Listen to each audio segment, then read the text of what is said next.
안녕하세요. 오늘도 서연살롱을 찾아주셔서 감사합니다. 저는 경상도에 사는 40대 여성입니다. 저는 요새 고사성어를 많이 찾아보는데요. 왜냐하면 옛날 말 중 틀린 말이 하나도 없다는 걸 체감하기 때문이에요. 착한 것을 권장하고 악한 것을 징벌한다는 권선징악, 원인과 결과는 서로 물고 물린다는 인과응보, 콩 심은 데에서 콩이 난다는 중도득도, 모두 고사성어이지만 지금의 현실에도 수용되는 말이잖아요. 특히나 인생사 세용지마라는 말이 있죠. 세상 일은 아무도 모른다는 뜻인데요.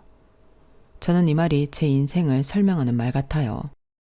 정말 제 인생은 롤러코스터처럼 큰 기복으로 움직였고 누구도 예상하지 못하는 곳에 정박했거든요. 그리고 스포 아닌 스포를 하자면 누구도 예상하지 못하는 곳은 꽃길이었어요. 꽃길만 걷게 해준다던 남편을 대신해 제가 저에게도 남편에게도 꽃길을 만들어 주었네요. 제가 어떤 이야기를 전해드릴지 궁금하시죠? 시간 순서대로 차근차근 설명드릴게요. 저희 남편은 역마살이 있어요. 역마살은 한 곳에 머물지 못하고 이리저리 돌아다녀야 하는 애군이 끼인 사람을 말해요. 역마살이 있는 사람은 변화와 이동이 많고 불안정해서 부정적으로 해석되는 경향이 많죠.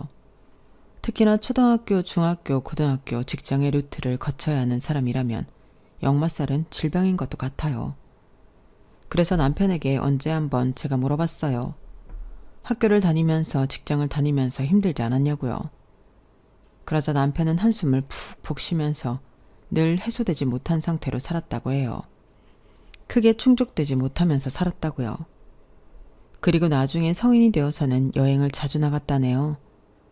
남편은 여행을 20살부터 시작했어요. 처음엔 돈이 없어서 국내로, 그리고 돈을 더 모아서 해외로 1년에 몇 번이고 여행을 다녔다네요. 그러면서 남편은 사진을 보여줬는데 누구보다 행복해 보이는 표정이었어요. 그렇게 여행을 사랑하는 남편은 남들도 이런 여행을 즐길 수 있었으면 좋겠다고 생각했어요. 하지만 여행은 좀 어렵잖아요. 특히나 해외여행을 생각하면 언어도 다르고 화폐 단위도 다르고 저 같은 사람은 해외여행이 참 까다롭고 무섭거든요. 남편도 그걸 알았어요. 그래서 사람들이 쉽고 편하게 여행하는 것을 모토로 하는 여행업을 시작했어요. 그때 남편의 나이가 20대 후반이었어요. 이제껏 자신이 모은 돈과 대출받아 작은 사무실을 만들었고 차근차근 사업을 늘리기 시작해 저를 만났을 땐 이미 사무실을 이전하고 관광버스도 몇 대 있었어요. 그리고 사업은 더 커져서 저는 남편을 돕기 위해 이제껏 하던 격리 일을 그만두고 남편 회사에서 일을 배웠어요. 여행에 취미가 없는 저에겐 조금 어려운 일이었지만 뭐든 해보면 늘지 않겠어요? 그리고 전 남편에게 도움이 되는 부인이고 싶었어요. 그래서 열심히 일권해 저희는 바로 옆 소도시에도 여행사를 차려서 일을 했어요.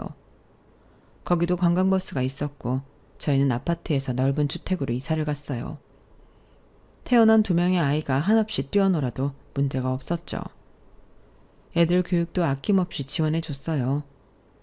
기초적인 학원 수업뿐 아니라 아들이 운동을 좋아해서 운동학원도 보내고 딸은 미술학원을 가고 싶다고 해서 미술학원도 보냈어요. 그리고 악기도 하나쯤은 다룰 수 있어야 할 것 같아 악기학원도 보냈죠. 그런데도 여유가 있었어요. 일주일에 한 번은 주택을 관리해주는 사람을 쓰기도 할 만큼요. 하지만 인생사 세용지마라고 말씀드렸죠. 정말 인생은 누구도 모르는 거더라고요. 어디서 갑자기 전염성 호흡기 질환이 유행할 줄 누가 알았겠어요. 처음 뉴스를 통해 그 소식을 접한 저는 기분이 쎄했어요. 남편이야 다른 전염성 질환처럼 얼마 못 간다고 했지만 저는 아닐 것 같았거든요. 그리고 아니나 다를까 그 질환은 2년이 넘게 저희 사업을 괴롭혔어요. 국가에서 여행을 막았잖아요. 비행기 운행도 최소화되었고 식당 영업시간도 줄었고 결혼식이나 장례식에서도 인원 제한이 있었는걸요. 그러니 사람들 자체도 여행을 하지 않으려 했고요. 여행업은 말 그대로 추락했어요. 저희는 수입이 명백히 제로였어요. 그러니 직원들 월급을 주기 위해 관광버스를 팔아야 했고 나중엔 그걸로도 안 되어서 직원을 정리하고 사무실도 정리해야 했죠. 하지만 남편은 발악했어요. 막노동을 하면서까지 회사를 유지하려고 했죠. 저도 고깃집 아르바이트를 하면서 남편을 돕기 위해 노력했어요. 하지만 그럼에도 불구하고 저희 회사는 폐업했어요. 문을 닫았어요. 저희는 남편의 고향으로 왔어요.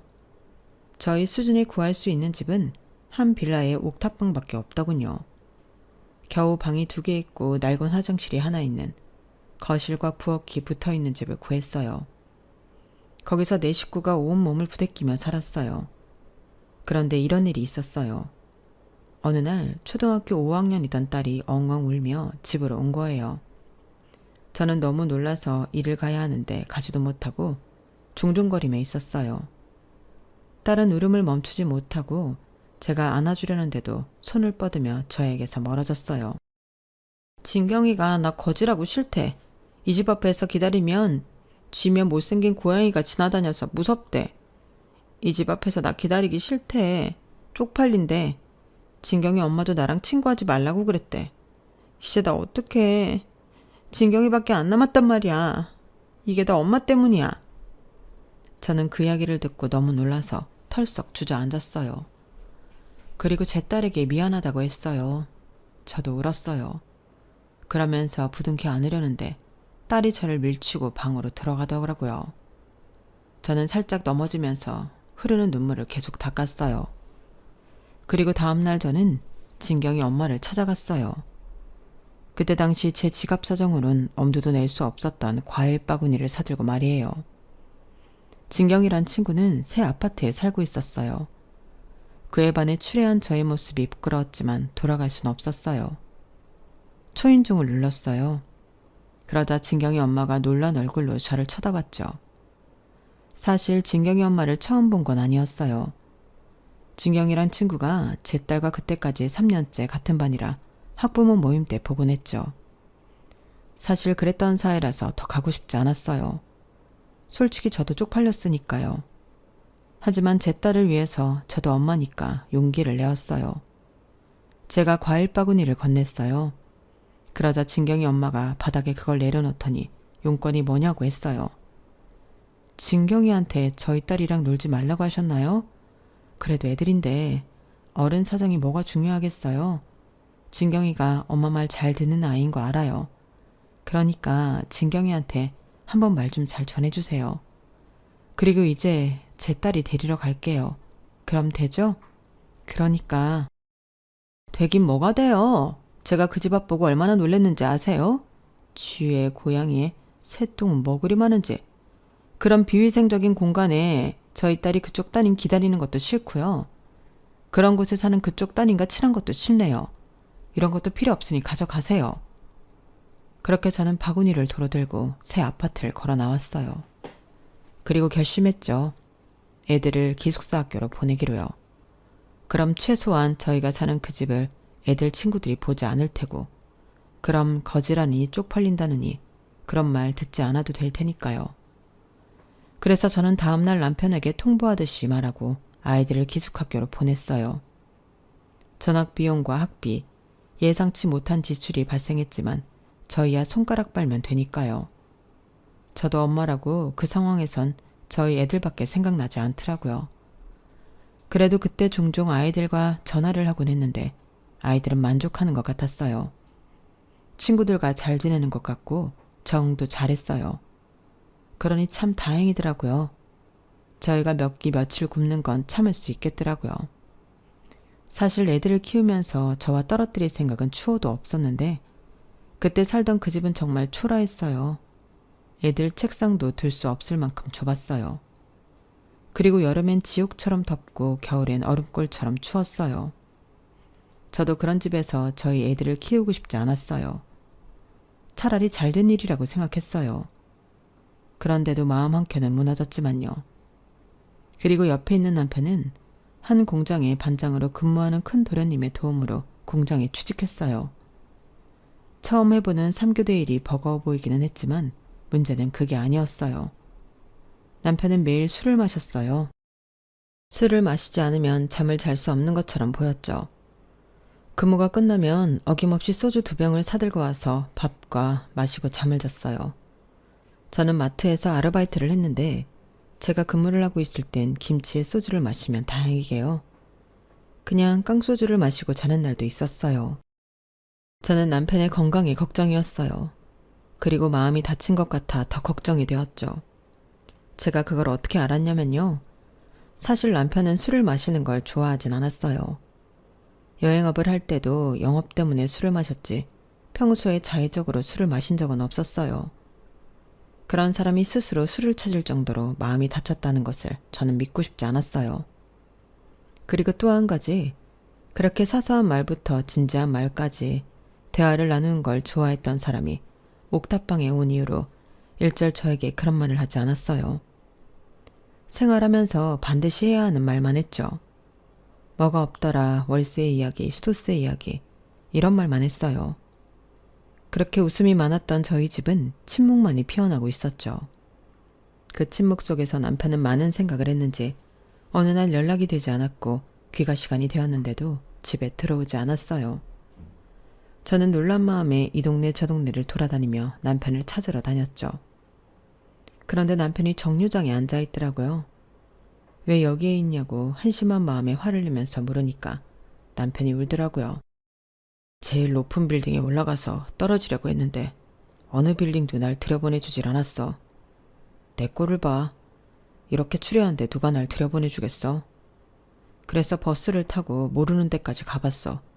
거기서도 높은 빌딩을 찾았는데 거기도 들여보내주지 않을 게 뻔해서 편의점에서 소주 2병 마셨는데 술을 마시니까 떨어지고 싶은 게 아니라 살고 싶은 거야.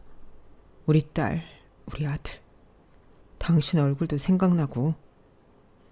남편은 그래서 버스를 타고 우리 동네로 왔는데 차마 집에 들어갈 수가 없어 여기 앉아 있었다네요.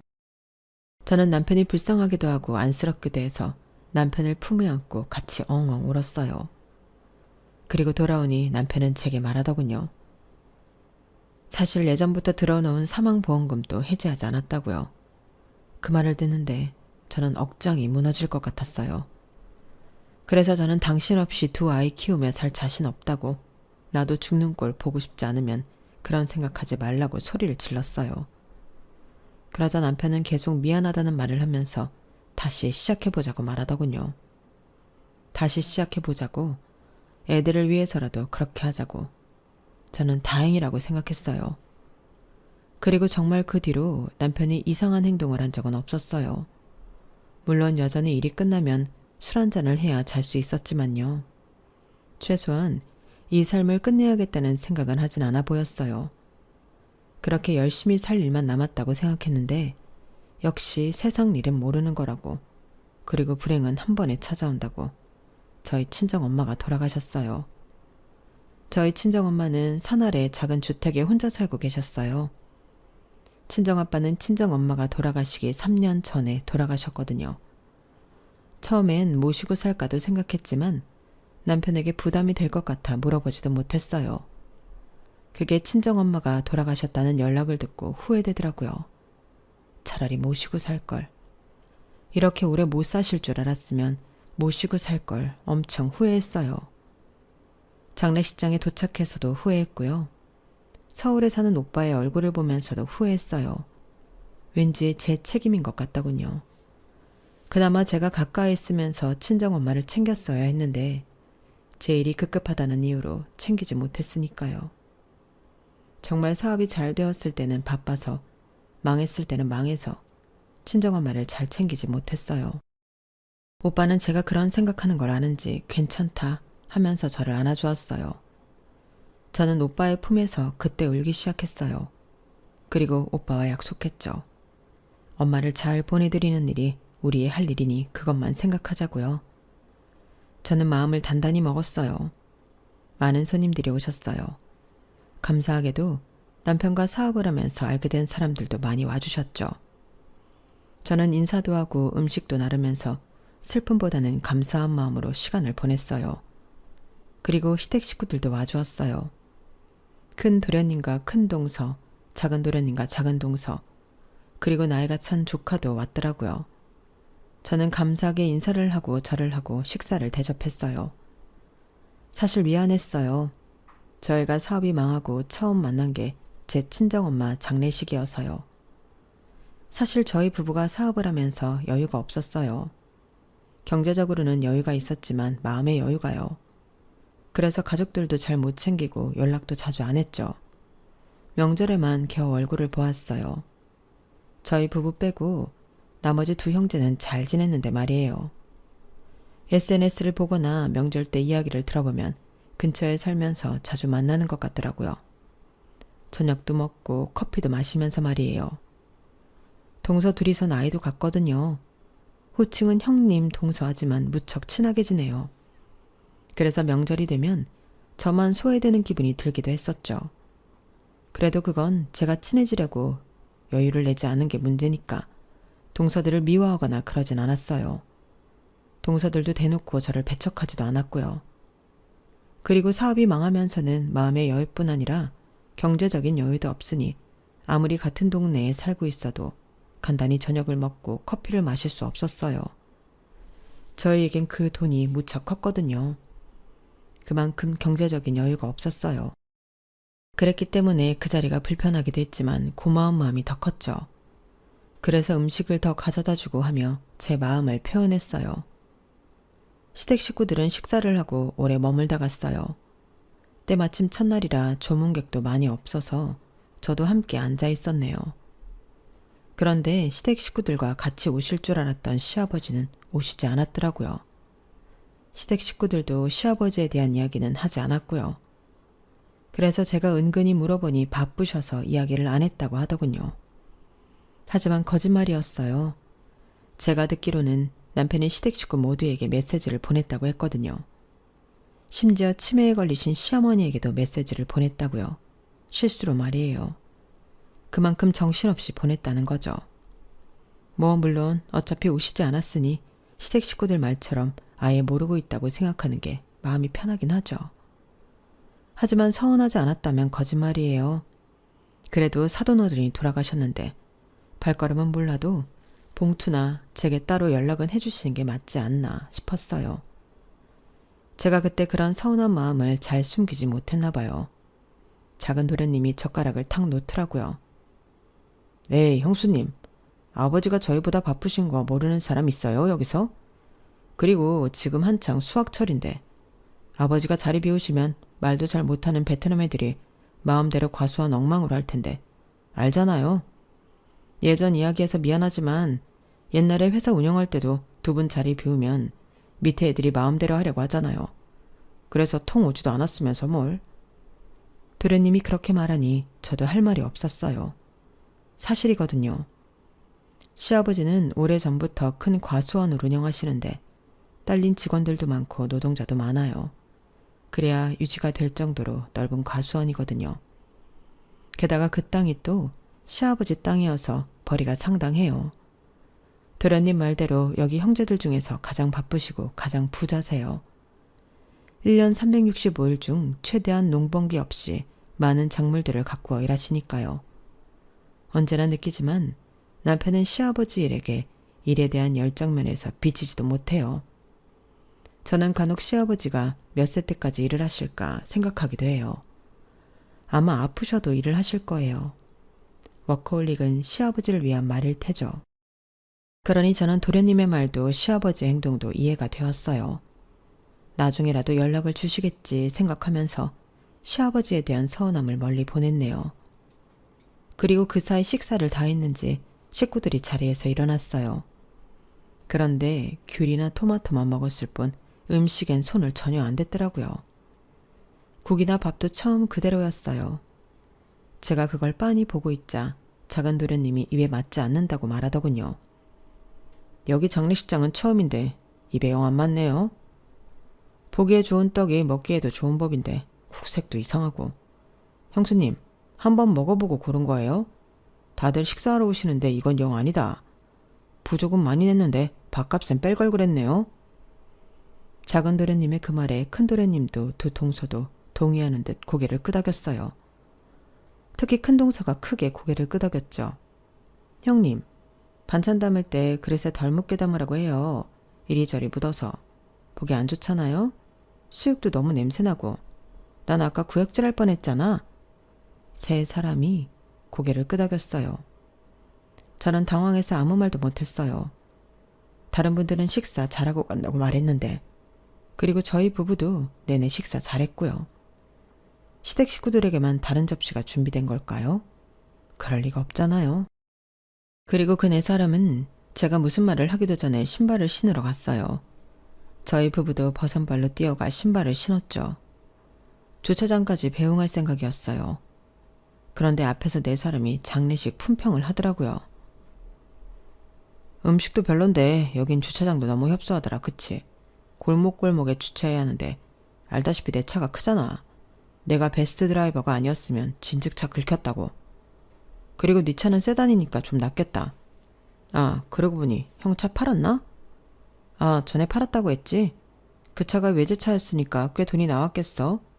그 돈으로 옥탑방 보증금 한 거야? 아, 보증금하고 2달치 월세 냈다고? 그 정도면 많이 받았네. 요새 옥탑방도 비싸네, 비싸. 그러니까 형도 매매로 샀었어야지. 할 수 있을 때 매매로 샀으면 지금 옥탑방에서 고생할 일도 없잖아. 아닌가?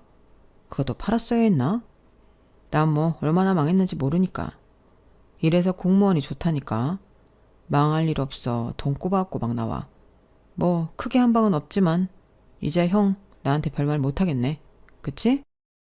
이전에 한번 술에 취한 남편이 시청 공무원인 작은 도련님에게 이런 말을 한 적이 있어요. 남자는 배포가 커야 한다. 밀고 나가야 하면 강하게 밀고 나가야 해. 멍청하게 주는 월급 꼬박꼬박 받는 거 그것도 많이 오르지도 않고 말이야. 안정성을 추구하는 게 요새 사람들의 추구인가 보지만 그래도 남자는 한 획을 그어야 해. 너처럼 쫌생이같이 굴어서는 안 된다고. 너도 마찬가지야. 공장을 벗어나야지. 너희는 정말로 그런 마음이 없냐? 아버지 아들인데도? 도련님들은 그 말을 기억하는 것 같았어요.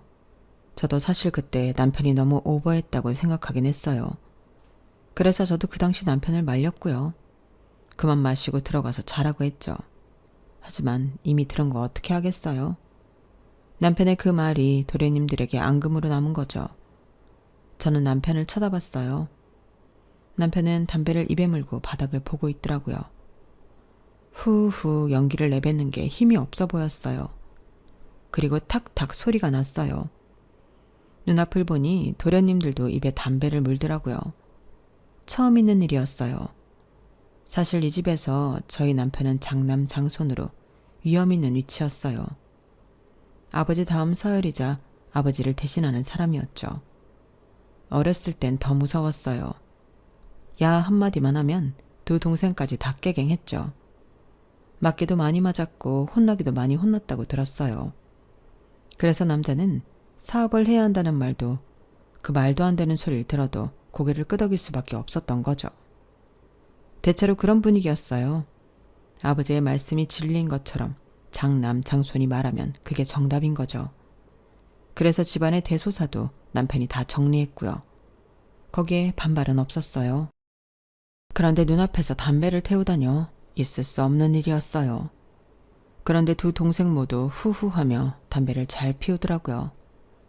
그리고 그걸 본 남편은 충격을 받은 건지 차마 볼 수 없는 건지 땅바닥만 보고 있었어요. 그리고 담배를 다 태울 때쯤 동서 두 명이 네가 해라 내가 한다 이러고 있는 거예요. 그러더니 큰 동서가 저에게 다가왔어요. 형님, 명절 다음 주인 거 아시죠? 그때 형님이 마트에서 일하시니까 장 좀 봐주세요. 그게 효율적이잖아요.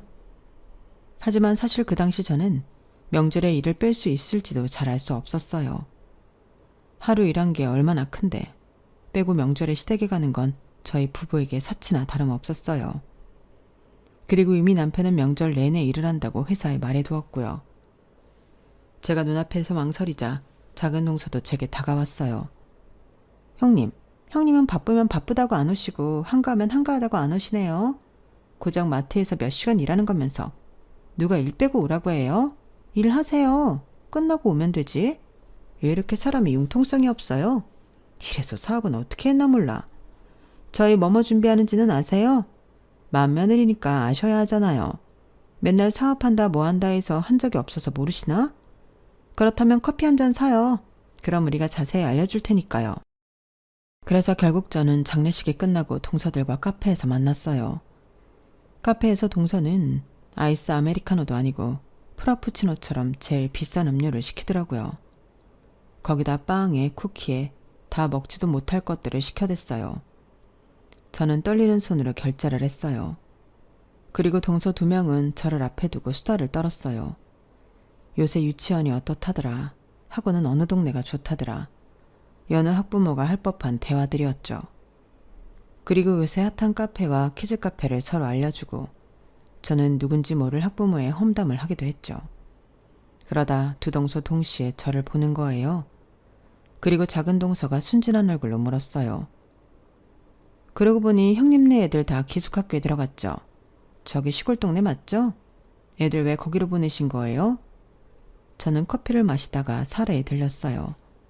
제가 기침을 하자 큰 동서가 작은 동서를 살짝씩 때리며 웃었어요. 동서는 뭘 그런 걸 물어. 지금 형님 사는 데가 옥탑이잖아. 거기서 애들이 어떻게 공부를 하겠어? 애초에 생활을 하겠어. 아무리 비위가 좋아도 말이야. 찾아보니까 학비도 저렴하던데 뭘. 그리고 들어보니 다들 비슷한 이유로 그 학교 보내던데 뭐 비슷한 수준끼리 있으면 좋지. 비교도 안 되고. 요즘 애들은 우리 세대랑 다르게 똑똑해서 누가 잘 사는지 가난한지 다 파악하던데 그러니 잘 됐지 뭐. 그러면서 큰 동서는 제게 동의를 구했어요. 저는 기침을 하며 대답을 회피했죠. 회피하면서 저는 마음이 또다시 무너졌어요. 치부를 들킨 것 같은 기분이었죠. 아니, 치부를 들킨 게 맞았죠. 그리고 동서들은 계속해서 저를 무시하는 듯한 말을 했어요. 두 동서들은 제 피부를 구석구석 뜯어봤어요. 우리 중에 형님이 피부 제일 좋았는데 다 옛날 일이네요. 이제 피부 관리도 안 받으시죠? 왜 전엔 종종 받으셨잖아요. 번쩍번쩍 윤이 나던 피부가 이젠 푸석푸석하네. 관리도 꾸준히 받아야 한다니까. 이제 어떻게 해요? 게다가 가방에서 섬유 탈취제를 꺼내 제 얼굴에 칙칙 뿌렸어요. 사정없이 뿌려서 제 얼굴에도 그게 묻었죠. 제가 뭐냐고 물으니까 저한테 이상한 냄새가 나는 것 같다고 하더라고요. 그러면서 섬유 유연제는 비싸서 안 쓰냐고 하더군요. 태세 전환이라는 게 무섭더라고요.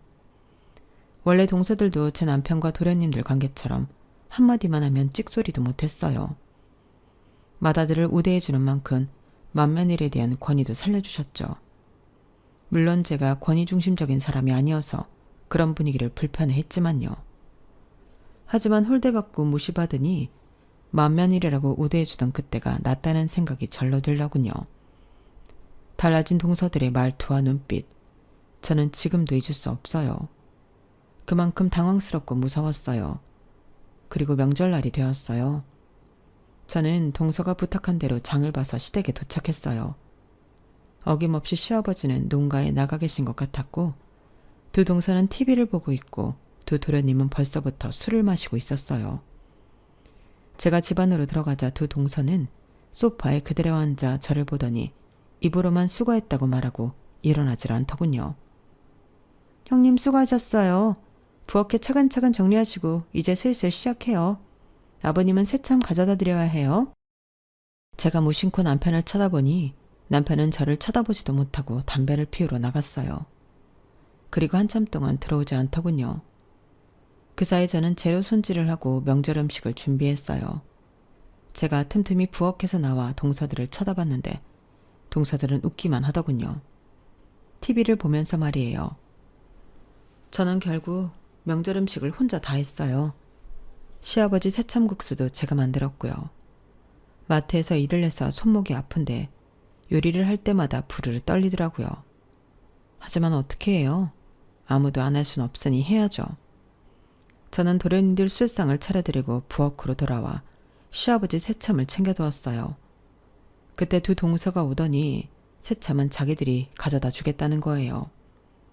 저는 그때 콧바람이 쐬고 싶었는데 두 동서는 제 대답을 기다리지 않고 쟁반을 들고 밖으로 나갔어요. 저는 계속 이어지는 두 도련님의 술주정을 들어주고 비어가는 그릇에 음식을 채우며 정신없는 시간을 보냈어요. 그리고 저희 남편이 그제서 들어왔죠. 저보고 화장실에 가서 머리를 다시 묶고 오라고 하더라고요. 그러면서 제가 앉던 자리에 앉더군요. 저는 화장실에서 머리를 다시 묶으면서 서러운 마음을 감출 수 없었어요. 조금 울 뻔했다면 과장일까요? 그리고 제가 머리를 정리하고 나오는데 이런 소리가 들리더라고요. 형, 아무리 형이지만 공장에선 내가 반장이야. 내가 반장이고 형은 아무 힘도 없는 현장직이라고. 내가 하라는 거 고분고분 하라니까. 그때만큼은 형은 형이 아니야. 내가 어떻게 평가하느냐에 따라 형 목숨이 왔다 갔다 한다고. 알아? 지난번에도 말이야. 내가 앞에서 담배 좀 핀다고 우르렁거리듯 쳐다봤지. 아니라고? 그런 적 없다고? 허, 어디 사람을 쫌생이로 하나. 형 그랬어. 근데 알아도 이제 형은 그럴 수 없는 위치야. 어디를 보나 내가 형보다 위지. 안 그래? 그러니까 눈치를 좀 봐. 어? 저는 그 말을 듣고 화장실에서 나올 수 없었어요. 화장실 문고리를 잡고 계속되는 도련님들의 폭언을 듣고 있었죠. 도련님들은 술에 취해서 그런 것인지 아니 그것보다 앙금이 남은 듯 말을 쏟아내기 시작했어요. 남자는 사업을 해야 한다고? 남자는 배포가 커야 하고 나보고 쫌생이라고 분명 그랬지. 형, 결국 근데 어떻게 됐어? 형은 망하고 나는 여전히 다니고 있잖아. 그거 알아? 난 연금도 나온다고. 왜 얼마 되지도 않는 거 가지고 유세 떤다고 해보시지. 아버지한테 무릎 꿇고 돈 빌려다고 할 때부터 난 사업은 아니다 싶었어. 저렇게까지 해서 하고 싶을까? 굴욕적이잖아. 적어도 난 그런 일은 없다고. 내가 할 일만 잘하면 되지. 그리고 결국 이게 뭐야? 아버지 돈 끌어쓰다 망했잖아. 쪽팔린 건 형이야. 도련님들의 폭언은 동서들이 왔을 때도 계속되었고 결국 저는 중간에 화장실에서 나왔어요. 제가 있는데도 도련님들은 이와 같은 폭언을 계속하더군요. 정말 가슴이 미어지다 못해 무너져 내릴 것 같았어요. 그리고 시아버지가 일을 끝내고 오셨어요. 사실 올해가 시아버지 칠순이셔서 명절 때 상의를 하기 위해 모인 것도 있었어요. 저희는 가볍게 식사를 하고 칠순잔치에 대해 이야기를 했죠. 동서들은 좋은 호텔이 있으니 거기서 진행하자고 손님들도 최대한 많이 부르고 성대하게 하자며 의견을 모았어요. 도련님들도 그 생각에 동의하는 것 같았고요. 시아버지도 별다른 말씀을 하시지 않았어요. 저와 남편도 어떤 의견을 피력하진 않았어요. 둘 다 지쳐서 그랬던 것 같아요. 그래서 거의 동서들의 의견대로 하는 것으로 확정되는 분위기가 되어버렸죠. 그래, 너희들이 그렇게 준비하겠다니 내가 말리진 않으마. 다만 너무 유난스럽게 준비하지 말거라. 나이 먹은 게 무슨 자랑이라고. 그리고 너희들 시어머니 챙긴다고 고생하는 거 아는데 나까지 피곤하게 하고 싶진 않구나. 그러니 대강 하거라 대강. 그런데 요양원엔 따로 가는 거니? 들어보닌 그렇다고 하던데. 이왕이면 너희들 같이 가서 보는 게 좋지 않겠니? 뭐 물론 이것도 내가 강요할 수 없지만 말이다. 내가 자주 가야 하는데 너희들한테 미루는 것 같아 미안하구나. 그러자 큰동서가 시아버지의 손을 잡았어요. 아버님, 그런 말씀이 어딨어요. 그리고 저희가 다 맞는 시간이 없어서 따로 가는 거니까 너무 염려 마세요. 생각을 바꿔보면 따로 가는 것도 나쁜 건 아니에요. 어머님은 외로울 시간 덜하니 좋죠. 그리고 저랑 동서는 같이 가요. 그러니까 걱정 마세요. 그죠 형님? 형님은 일이 바쁘시니까요. 저희가 어머님은 더 잘 챙길 테니까 걱정 마세요. 시아버지는 큰동서의 손을 꼭 잡고 고마운 마음을 전하셨어요. 그리고 시아버지는 저를 보더니 상은 잘 치렀냐고 말씀하셨어요. 저는 시아버지가 그 일을 까먹으신 줄 알았는데 아니었던 걸까요? 저는 고개를 끄덕였어요. 그러자 시아버지가 이번엔 제 손을 잡으셨어요. 고생이 많았다. 내가 가보지 못해서 미안하구나. 그때 하필 수도관이 터져서 내가 없으면 안 됐다. 그리고 내가 돈 봉투를 보냈는데 적은 돈이지만 필요한 데가 있다면 쓰거라. 저는 그 말을 듣고 저도 모르게 동서들과 도련님들을 바라봤어요. 그 네 사람은 제 눈을 피하면서 허공을 보고 딴청을 하고 있었어요. 저는 그때 이 네 사람이 시아버지의 조의금을 가로챘다는 것을 알았어요. 돈의 액수보다도 그 마음 때문에 화가 났어요. 하지만 제가 그 자리에서 화를 낼 순 없잖아요. 가만히 있었어요. 그러자 시아버지가 시어머니를 칠순잔치 때 모시고 싶다고 말씀하시는 거예요. 외출이 된다면 그렇게 하고 싶다고요. 저희는 당황했어요. 시어머니의 치매 상태가 좀 심각하거든요. 가면 제 얼굴도 한참 뒤에는 알아보세요. 어떤 날엔 아예 알아보지 못하신 적도 있고요. 저는 시아버지가 시어머니의 상태를 정확히 모르시는 것 같아 걱정이었어요. 심각해진 부인의 상태를 알고 충격받진 않으실까 이런 생각도 들었고요.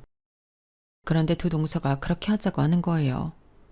그래서 저희는 시아버지 칠순잔치에 치매에 걸린 시어머니를 모시게 되었어요. 그렇게 자리를 정리하고 시아버지가 방으로 들어가셨는데 제가 거실에서 모아온 그릇들을 부엌으로 가져가는 순간 동서들의 대화가 들리더군요. 동서, 솔직히 그건 아니지 않아? 어떻게 치매 걸린 노망난 할망구를 잔치에 초대하자고 하지? 물론 그 옆자리는 어머님이 앉아 계시는 게 맞지만 솔직히 지금 시어머니라고 부르기도 그렇잖아. 우리 알아보지도 못하는데 안 그래? 그러게요 형님. 아무리 눈치가 없으셔도 노망난 노인네 데리고 무슨 잔치예요. 그쵸? 누구 얼굴에 먹칠하고 창피당하려고 벌써부터 등골이 오싹해요. 그 전에 돌아가시는 게 제일 좋긴 한데 그럴 리도 없고 우리 어머님 명줄 하나는 길다니까. 그 말을 듣고 저는 불쑥 동서들 앞에 섰어요. 그런데 동서들은 저를 보고도 놀라지도 않았어요. 어쩌면 제가 부엌 앞에 있다는 것을 알고 돼야 한 것처럼요. 형님, 나머지는 알아서 치울 수 있죠? 저희는 좀 피곤해서. 저희 먼저 갈게요. 그리고 오늘은 택시 타고 가세요. 그러면서 2만 원을 식탁에 놓고 사라졌어요. 그리고 어느덧 시아버지의 칠순잔치가 되었죠. 저는 연회장을 꾸미고 사회자에게 대본을 전달하고 음식을 확인하고 무척 바빴어요. 그리고 두 동서는 시어머니를 데리러 갔죠. 그런데 두 동서들이 각자 자기 자식들 옆에 꼭 붙어서 연회장 일에는 신경도 쓰지 않았어요. 오히려 연회장에서 혼자 바쁜 저에게 빈병이라도 주워가서 살림해 보태요 라며 농담도 아닌 말을 하기나 했죠. 저는 끓어오르는 화를 참고 시어머니에게 다가갔어요. 제가 다가가니 시어머니는 엄청 놀라며 저를 쳐다봤어요. 저는 웃으며 한 손에는 시어머니가 입을 옷을 들고 한 손으로는 시어머니의 손을 잡았어요. 시어머니의 손이 따뜻했어요. 시어머니는 치매에 걸리기 전에도 그러셨어요. 언제나 온화하시고 따뜻하셨죠. 누구에게나 친절하셨고요. 그리고 5년 사이에 아빠 엄마 상을 치르면서 저는 시부모님에게도 애틋해졌어요. 남편을 사랑하니까 저절로 그런 마음이 들었던 것도 있지만 시부모님은 제게 한 번도 나쁘게 하신 적이 없으셨으니까요. 오히려 제가 그렇게 해드리지 못한 것에 미안함이 있었죠. 그래서 사업이 망하고 나서 매주 2번씩은 동서들과 다른 시간에 시어머니를 찾아뵈었어요. 저를 알아보지 못하셔도 밥을 떠먹여드리고 간식도 챙겨드리고 말동무도 되어드리고요. 시어머니를 생각하면 아프지 않았을 때 더 잘해드릴 걸 하는 마음이 너무 진하게 들어요. 그게 진정한 후회겠죠. 하지만 후회보다도 더 찾아뵈는 게 저를 위해서도 좋은 일이니까요. 저는 옷을 들고 시어머니와 탈의실로 들어갔어요. 탈의실에서 시어머니 옷을 벗겼어요. 그런데 저는 놀라지 않을 수 없었죠. 시어머니 온몸에 멍이 있는 거예요. 전보다는 크고 검버섯보다는 작게요. 제가 놀라서 시어머니의 온몸을 보고 있는데 동서가 들어왔어요. 호들갑을 떨면서 저를 밀치더니 자기가 할 테니 가라고 하더라고요. 저는 이상했어요. 남편은 즉시 요양원으로 택시를 타고 갔어요. 그리고 그 자리에서 저는 충격적인 이야기를 들을 수 있었어요. 처음엔 아무것도 모른다고 하던 간호사가 제가 고소하겠다고 하자 진실을 털어놨어요. 며느리라고 오는 두 사람이 할머니를 자꾸 꼬집었다고요. 제가 그 며느리가 이 사람이 맞냐고 사진을 보여줬어요. 그러자 맞다고 했어요. 저는 충격을 받아 어지러웠어요. 그리고 뒤에 있던 한 보호자가 저를 불렀어요. 그 두 사람 좀 오지 말라고 해요. 같은 며느리 맞죠? 그 두 사람 정말 독종이에요. 계속 할머니 꼬집고 괴롭히길래 제가 하지 말라니까 내가 무슨 상관이냐고 호통을 칩디다. 할머니 몸 보고 온 것 같은데 꼬집는 건 물론이고 뜨거운 건 못 드시는데도 자꾸 입으로 밀어넣고 약 먹을 시간인데도 약 제대로 주지도 않고 내 참 기가 막혀서 처음엔 딸인 줄 알았는데 며느리라길래 나도 저런 며느리 생길까 무섭디다. 아무튼 이제 오지 말라고 해요. 그 사이 행사는 진행되었어요. 남편의 말로는 자연스럽게 진행되었다고 해요. 그리고 식사를 하는 시간이었어요. 원래는 작은 동서가 시어머니의 식사를 챙겨야 했는데 자기 애들 챙기느라 시어머니 식사는 안중에도 없었어요. 그래서 남편이 작은 동서에게 물어보려고 일어났을 때 시어머니가 마이크를 잡으셨어요. 처음엔 누구도 신경 쓰지 않았는데 그때 왜 삐 소리 있잖아요. 그게 크게 울렸어요. 애들이 놀라서 울고 동서들은 애들을 달래고 난리도 아니었어요. 아, 신기하다. 큰아들 김창수, 둘째 김정수, 막내 김종수. 우리 집 주소는 화랑리 땡땡땡 번지. 거기까지 가는 버스는 282번, 286번. 아, 신기하다. 내 남편은 김대석. 다들 놀라서 마이크를 빼지도 못했어요. 시어머니는 어디에 카메라라도 있는 듯 손을 흔들었어요. 그러면서 벌떡 일어났어요. 노친네 저렇게 살고 싶을까? 아프면 다 가야 해. 산소가 아깝다. 그치 동서? 그럼요 형님. 언제 돌아가시려나 우리 어머니. 재산 받기 참 힘들다. 안 그래? 얼마나 떨어질지 모르지만 하는 데까진 해봐야지. 그런데 시아버지도 너무하지. 어떻게 재산 이야기는 한 톨도 안 하신담? 그거 다 돌아가실 때 가지고 가는 것도 아닌데 욕심도 많으셔. 안 그래? 시어머니는 호호 웃는 채를 했어요. 그 웃는 모습이 동서랑 같다는 건 동서를 아는 누구라도 알 수 있었죠. 연회장은 정막에 가까웠어요. 그리고 제가 도착했죠. 제가 연회장 문을 열고 숨을 헐떡였어요. 제가 도착했어도 시어머니는 동서들이 당신에게 한 말들을 읊고 있었어요. 동서들의 성대모사를 하면서 말이에요. 저는 그 모습을 보고 사태 파악을 할 수 있었어요. 오면서 어떤 분위기이든 사실을 고발해야겠다고 생각했는데 시어머니가 분위기를 만들어준 거나 다름없었어요. 저는 시어머니에게 마이크를 달라고 했어요. 시어머니는 제게 마이크를 주더군요. 그리고 저는 이제껏 동서들의 만행을 고발했어요. 요양원에서 들은 충격적인 말들을 고발했어요. 그리고 시어머니를 일으켜 시어머니 어깨며 팔이며 온몸에 있는 멍을 보여주었죠. 시아버지는 충격도 받으시고 화도 나셔서 잠깐 연회장을 나가셨어요. 그리고 장례는 아수라장이 되었죠. 동서들이 저에게 다가와 한마디씩 하더군요. 대체 이게 무슨 짓이에요? 행복하자고 하는 잔치에서 이게 뭐하는 쇼냐고요? 이렇게 해서 재산 가로채려고 그러죠? 언제부터 세운 계획이에요? 형님, 정말 무섭네요. 이렇게 하신다고 재산 다 받을 수 있을 줄 알아요? 시아버님을 뭘로 보시고 저희가 그렇게 노력하는데도 재산에 제자도 꺼낸 적 없는 분이라고요. 고작 이런 모함으로 저희가 상속 못 받을 줄 아세요? 그리고 저희가 했다는 증거 있어요? 있냐고요? 동서들은 자꾸 제게 증거가 있냐고 물었어요. 그래서 저는 제가 읽은 종이를 꺼내 보여주었죠. 다 간호사며 요양보호사며 다른 보호자가 쓴 증언들이었어요. 나를 욕하는 건 상관없지. 나는 지금처럼 동서에게 말할 수 있고 그만하라고 할 수 있으니까. 그래서 말인데 아버님이 주신 조의금은 어떻게 했니? 뭐에다 썼니? 그건 너무 선 넘은 거 아니야? 어디서 배워먹은 거야? 아무튼 치매에 걸린 어머님한테 화풀이하는 건 아니지 않아? 아버님 재산 이야기 안 한다고 어머님한테 이런 폭언에 폭행해. 너희가 그러고도 사람이니? 너희 그러다 아버님 돌아가시라고 고사도 지내겠다? 그리고 증거가 왜 없어? 어머님에게 나 있는 멍, 그건 어떻게 설명할 건데? 요양병원에서 그랬다고 할 거야? 그럼 요양병원은 가만히 있을 것 같아? 그 사람들이 바보가 아닌 이상 진실을 말할 거고 진실은 통하게 되어 있어. 제발 자식도 있는 사람끼리 양심을 속이지 말자.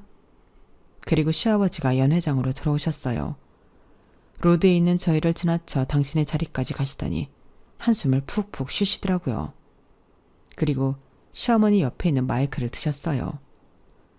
안녕하세요. 오늘 친순잔치 주인공 김대석입니다. 먼저 이런 소란을 일으켜 죄송합니다. 저도 어쩌다 이렇게 되었는지 정말 죄송합니다. 그리고 저는 오늘 중대 발표를 하려 합니다. 저는 오늘 이후로 제 농가를 큰 며느리에게 넘기려 합니다. 며느라가야, 잘 들어라. 나는 네가 고생한 거 다 안다. 남편 잘못 만나 사업 망하고 허튼 일 하면서도 치매 걸린 시어머니 챙겨주랴. 혼자 사는 시아버지 챙겨주랴. 고생하는 거 다 안다. 그 고생을 알고 있어서, 그리고 나는 너의 부지런함을 알고 있어서 내 농가에서 일해보라 제안한 것이다. 그리고 너는 내 믿음에 응답하듯 정말 잘해주고 있구나. 그래서 나는 이 농가를 너에게 넘겨주려 한다. 원래는 이렇게 빨리 넘길 생각은 없었지만 그래야 할 것 같구나. 이제 나도 내 마누라를 챙겨야지. 너무 홀로 둔 것 같구나. 장내가 동서들의 울분으로 들썩였어요. 동서들이 시아버지의 발언에 울고불고 난리도 아니었어요. 동서들 옆에 있던 아이들도 함께 울고요. 그리고 도련님들은 헛웃음을 치며 저를 노려보았죠. 그리고 이들은 이내 시아버지 앞에 다가가 무릎을 꿇고 호소하기 시작했어요. 뜻을 굽혀달라고 취소해달라고 두 손을 싹싹 빌면서 애원하더라고요. 하지만 시아버지는 눈 하나 깜빡하지 않았어요. 어떻게 이런 철면피가 있단 말이냐. 너희들이 내 부인에게 한 짓을 내가 보고도 잊으란 말이냐?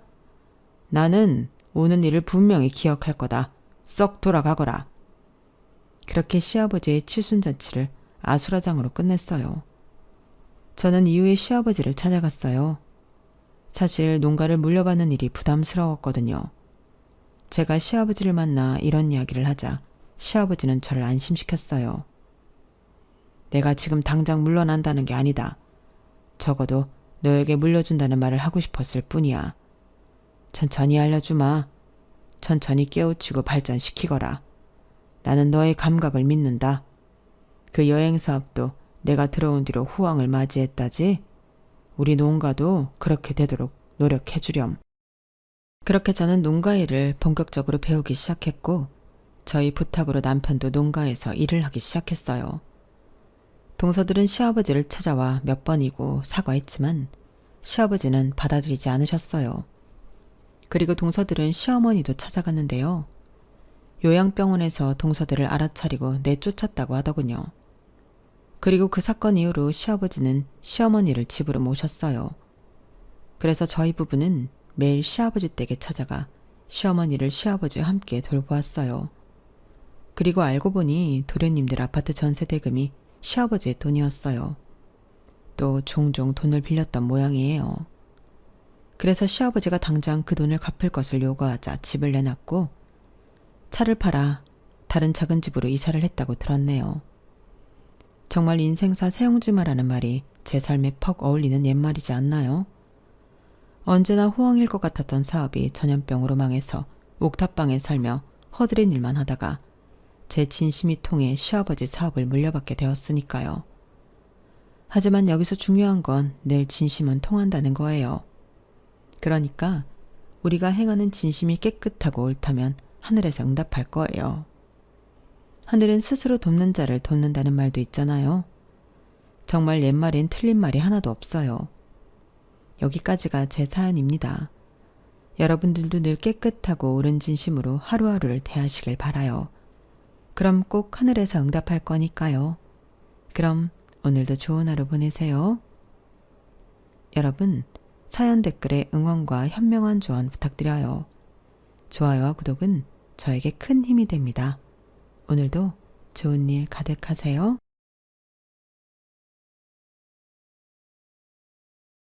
안녕하세요. 오늘도 사연 살롱을 찾아주셔서 감사합니다. 지난 주말 떡볶이 장사하며 쌍둥이 아이들과 허리띠 졸라매고 살아가는 저희 돈을 지난 10년간 다 뺏어가 놓고 미국으로 튀려던 아주버님을 공항에서 붙잡은 여자예요. 제가 너무 우악스럽게 느껴지신다고요? 결혼 후 10년간 오직 큰아들인 아주버님밖에 모르던 시아버지 때문에 갖은 고초를 겪던 저희 집 이야기를 들어보시면 제 심정이 이해가 가실 거예요. 그동안 조선시대 신문고라도 올려 임금님께 하소연하고 싶을 정도로 마음이 참 답답했어요. 융통성 없고 착하기만 한 효자 남편 때문에 제 속은 다 문드러졌죠.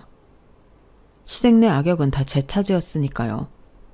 21살 어린 나이에 시집아 20대를 변씨 집안에 다 바쳤다고 해도 과언이 아니에요. 그 대가가 병든 시아버지 똥개저기 갈고 한 푼 두 푼 모은 돈은 기생충 같은 아주버님 소나기로 다 들어갔다는 사실이 비참하네요. 저는 친정 엄마 집안부터 대대로 흙수저 중에 흙수저로 살아온 사람이에요. 엄마는 어려운 가정 환경 탓에 20살이 되자마자 팔리듯 나이 많은 남자 집으로 시집갔다고 해요. 그 나이 많은 남자가 바로 제 아버지였죠. 등 때밀려 시집간 집엔 웬 아줌마가 딸내미 5을 데리고 떡하니 버티고 있었다네요. 알고 보니 처녀였던 저희 엄마는 아들이 없던 집안에 씨바지로 들어간 거였죠. 순진한 산골 소녀였던 저희 엄마는 뒤늦게 그 사실을 알고도 도망칠 줄도 모르고 숙명인가 보다 하고 그냥 살았다고 해요. 하지만 시댁에서 원하는 아들은커녕 임신 자체가 잘 되지 않았고 결혼한 지 4년 만에 딸인 절 낳자마자 시댁에서 바로 쫓겨났다고 합니다. 그 탓에 전 아버지 얼굴조차 모르고 엄마와 둘이 살아왔어요. 여자들이 똘똘 뭉쳐 정말 힘겹게 버텨왔죠.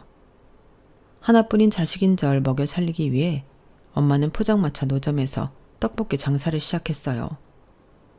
겨우 입에 풀칠할 정도로 벌긴 했지만 티끌 모아 태산이라고 조금씩 모아 초등학교 앞 가게 한 칸을 빌려서 장사를 할 수 있었죠. 전 학교에서 반장도 도맡아 했고 공부도 곧잘 해서 당연히 대학에 진학할 거라고 생각했어요. 서울대까진 아니어도 인서울대학엔 무난히 붙을 성적이었거든요. 그런데 대학 입시를 앞둔 어느 날 엄마가 일하시다가 심장 부정맥이 심해져 쓰러지셨어요. 전 엄마가 돌아가실지도 모른다는 공포감에 수능은 눈에 들어오지도 않았죠. 당장 엄마가 누워 계시니 병간호를 해야 했고 병원비와 생활비를 위해 제가 돈을 벌어야 했어요. 어찌저찌 고등학교 수업 일수를 채워 졸업은 했지만 대학은 몇 년 뒤로 미뤘어요. 엄마가 나아지시면 몇 년 뒤엔 반드시 대학에 가리라고 다짐했죠. 시간이 흘러 30대가 된 지금까지 대학 근처에도 못 가볼 줄은 꿈에도 몰랐습니다. 저희는 떡볶이 가게에 딸린 조그만 방 한 칸에서 살고 있었어요. 엄마는 퇴원하셨지만 아직 몸 상태가 온전치 않았기에 제가 떡볶이 가게를 운영하고 엄마는 주로 누워 계시게 했죠. 그때쯤 유독 우리 떡볶이 가게를 자주 찾던 근처 바지 공장에 청년이 있었어요. 처음엔 납품과 배달 일을 주로 하는 것 같더니 어느 날은 사무직으로 승진되었다고 입이 찢어지게 웃으며 당당히 걸어오더군요. 안녕하세요, 순애씨. 저 이제 사무직 됐어요. 더 이상 밖에서 청바지 박스 나르지 않아도 된다고요. 사무실에서 펜대 굴리며 편하게 일하게 됐네요.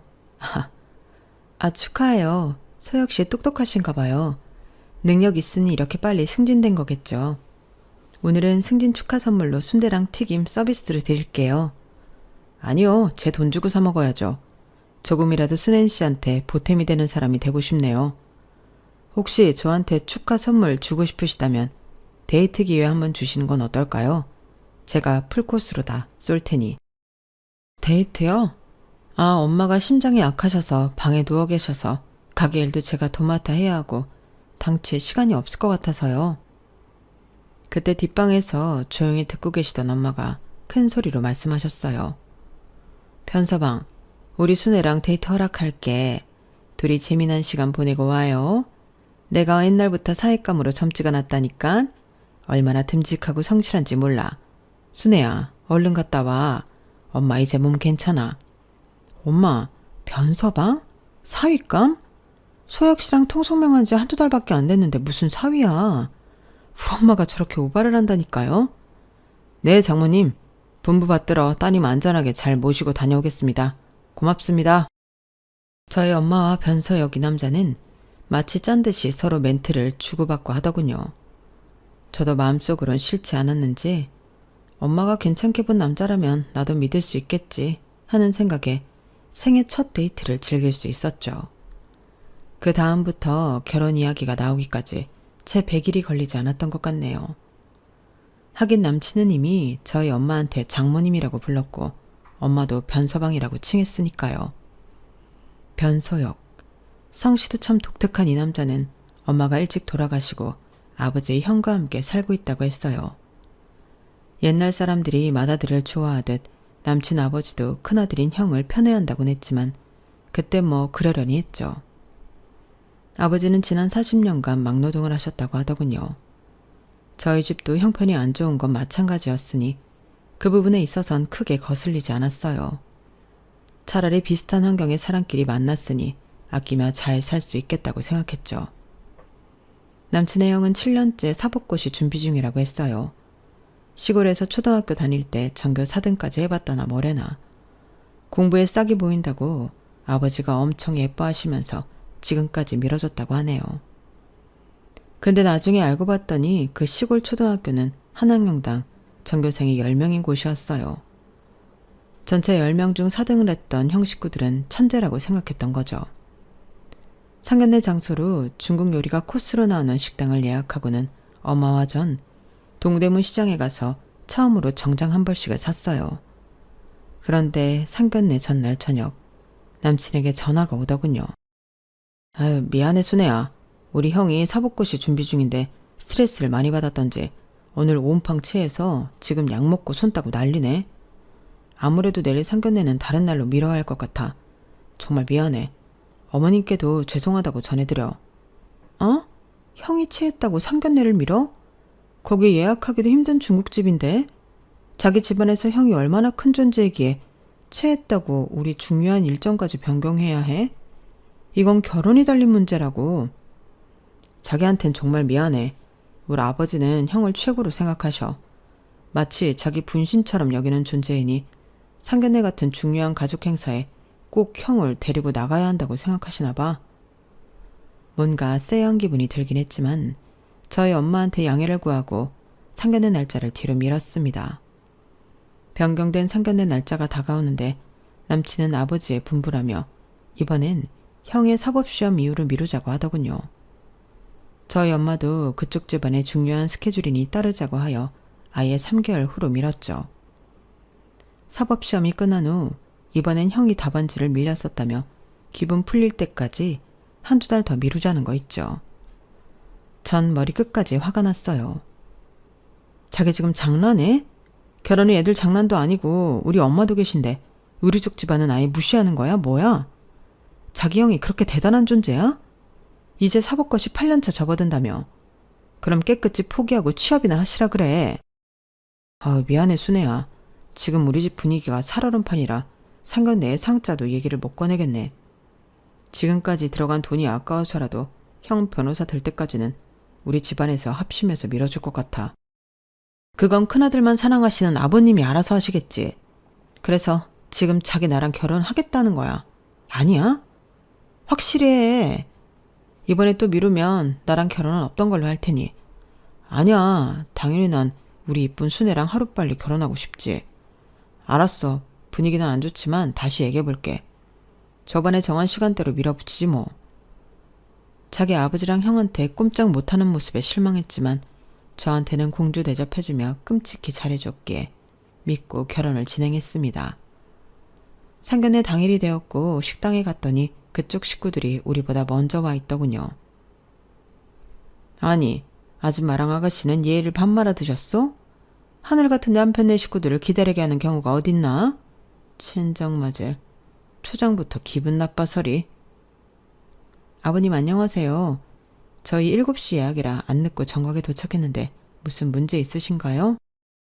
여자 쪽에서 한 30분 전에는 와 있어야지. 그리고 우리 큰애기가 사법시험 답안지 밀렸었다고 온 집안이 초상집인데 굳이 이 날짜에 상견례를 해야겠어. 큰애기요?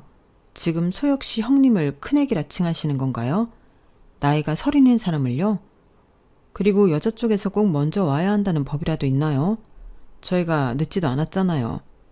저희 엄마도 있는 자리에서 너무 몰아붙이지 마시라고요. 자자 순애야. 우리 아버지가 요즘 기분이 좀 안 좋아서 그러시는 거니까 자기가 이해해. 어머님 죄송합니다. 우리 밥 먹으며 기분 풀자고요. 네? 사장님 얼른 음식 내와주세요. 서로 냉랭한 분위기 속에서 기름진 중국 음식 코스 요리를 먹었더니 상견례 후 저와 엄마 둘 다 체해버렸어요. 그 자리에서 남친 아버지는 자기 큰아들 자랑과 더불어 돈 얘기만 주구장창했거든요. 우리 큰애기는 반드시 위대한 변호사가 될 인물이에요. 그러니 우리 집안의 모든 스케줄은 큰애기 위주로 돌아가야 하고, 둘째 결혼하거들랑 일정 부분 큰애기 공부하는데 일조해야 한다.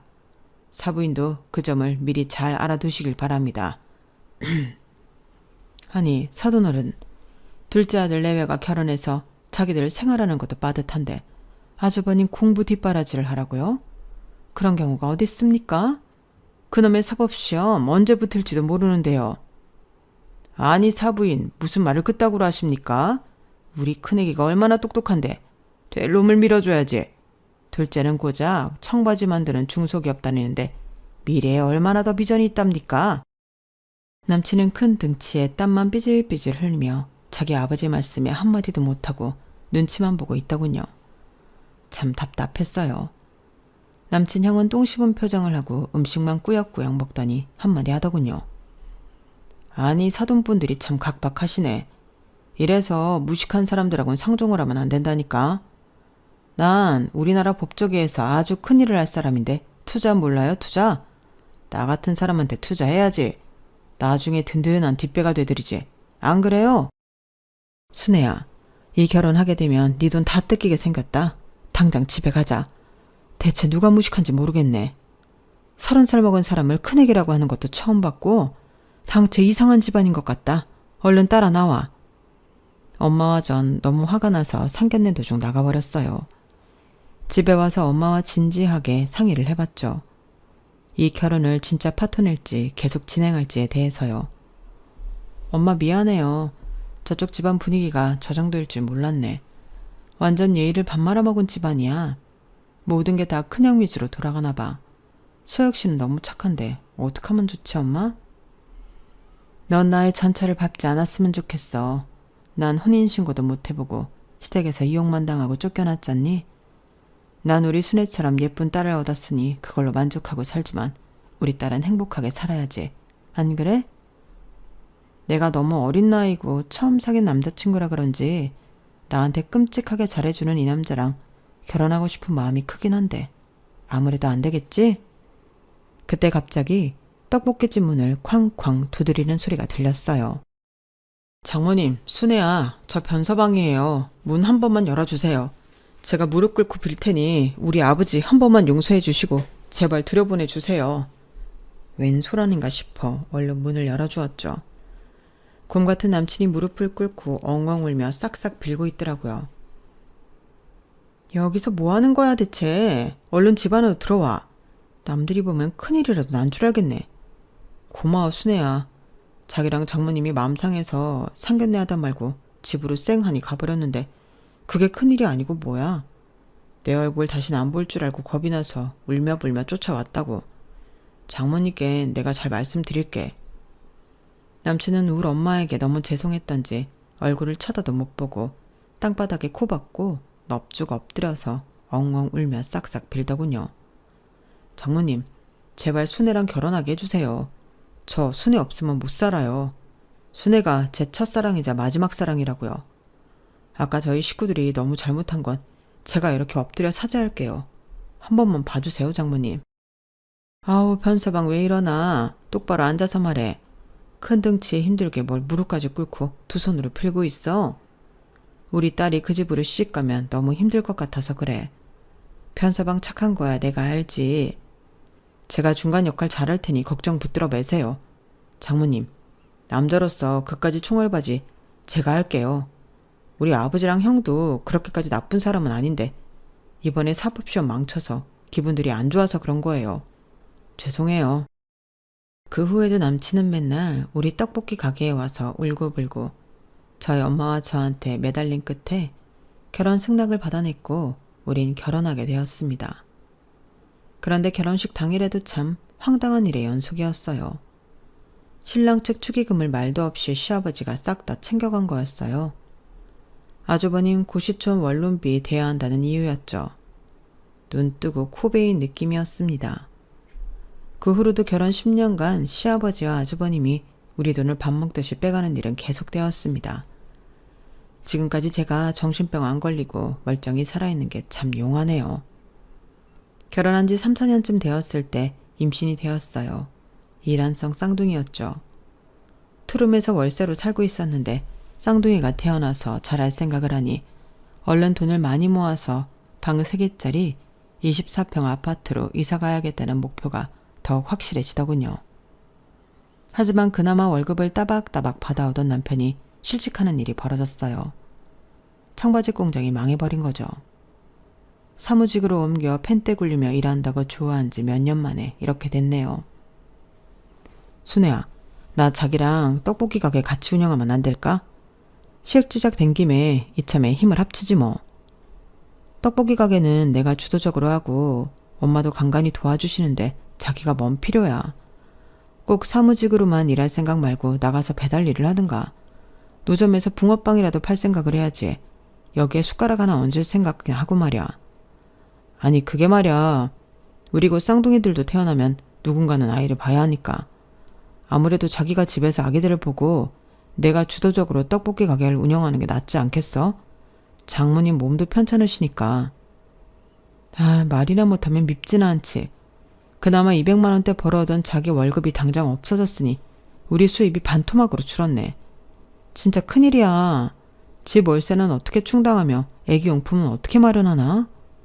그러니까 내가 우리 떡볶이 사업을 겁나게 번창하게 만들어버릴 테니까 나만 믿어봐. 내가 요리를 얼마나 잘하며 손님들하고 친화력은 얼마나 좋아. 나중에 인터넷 판매도 해보고 이것저것 할 수 있는 거 다 해볼게. 나만 따라오란께. 에휴, 임신한 제배는 산처럼 불러오고 움직이기도 힘든 상태였고 친정엄마도 어지럽다고 거의 누워 계시는 일이 많았기에 남편 말에 오케이 했습니다. 다행히 남편은 장 보는 일부터 가게 뒷정리까지 모든 일에 성실히 임하더군요. 당장은 수입이 반토막 났기에 안 그래도 아껴 쓰던 돈을 거의 쓰지 않았어요. 곧 태어날 쌍둥이들 용품은 중고 무료 나눔으로 받아왔고 기저귀도 품질은 뒷전이고 제일 싼 제품으로 준비해놨죠. 온 가족이 똘똘 뭉쳐 허리띠를 꽉 졸라매던 시절이었어요. 명절날이 되어 시댁에 갔던 날이었습니다. 거의 10년 넘게 사법시험 준비만 하던 백수 아주버님은 강제로 로스쿨 준비로 전환하였다고 하더군요. 2017년에 사시가 폐지되었기에 어쩔 수 없는 선택이었죠.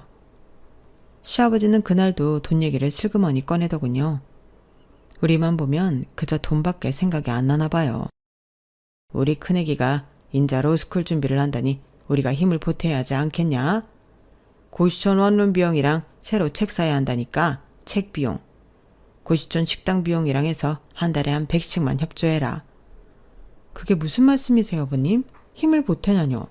또 돈으로 협조하라는 건가요? 저희 가족만 보면 돈밖에 생각 안 드시나요? 왜 이렇게 저희 돈 못 뜯어내서 안달이세요? 제가 쌍둥이 출산 앞두고 있는 거 알면서 그러세요? 심지어 애들 아빠는 실직 상태라고요. 청바지 공장 망해서 인자 떡볶이 가게 같이 한다며. 그게 무슨 실직이냐. 둘째가 나름 열심히 일해서 돈 벌고 있구만. 초등학교 앞에서 니네 떡볶이 가게가 아주 인기 많다며. 돈을 쓸어 담겼구만. 무슨 말이냐? 한 가족인데 돈 좀 대주기 그리도 아깝냐? 맨날 심드렁한 표정으로 시아버지 뒤에서 듣고만 있던 아주버님이 말을 거들더군요. 아니 듣자 하니 내가 무슨 돈을 뜯어냈다고 그래요.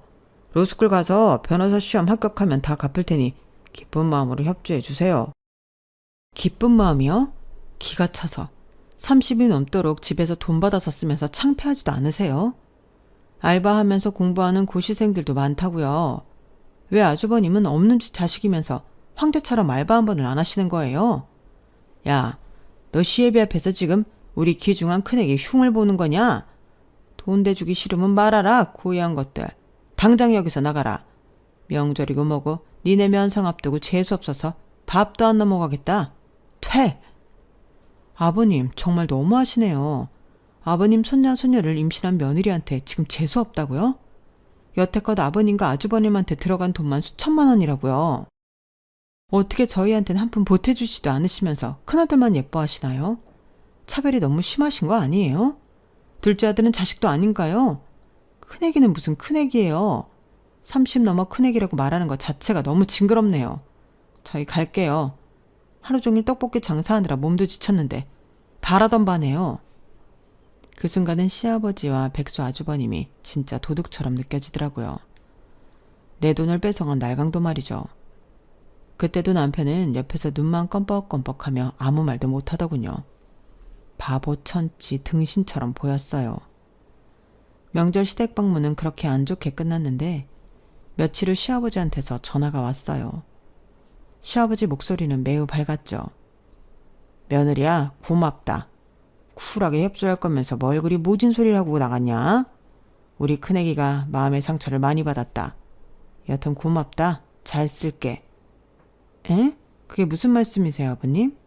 뭘 잘 쓰신다는 거죠? 저흰 돈 들인 적 없는데? 무슨 말이냐?